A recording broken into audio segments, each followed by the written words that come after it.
ተረጋግቼ እንድኖር ከሚያደርጉኝ ነገሮች መካከል አንዱ ቀደር ነው። ዝም ብለን እንብሰከሰካለን እንጂ ዱንያ አላህ ከጻፋት ልክ አታልፍም። አላህ የጻፈልኝን ነገር ብጓጓለትም ባልጓጓለትም የትም አያመልጠኝም። ያልጻፈልኝ ነገር ብወጣ ብወርድም በኔ ድካም አይለወጥም።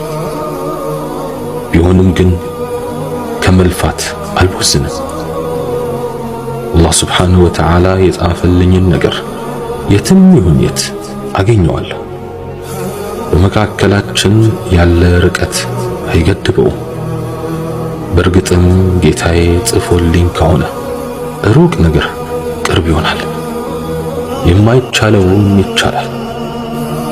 ግና አንድ ነገር መርሃችሁ ይሁን፣ በአላህ ቀደርና በነፍሳችሁ ፍላጎት መካከል ብታማርጡ የአላህን ቀደር ምረጡ።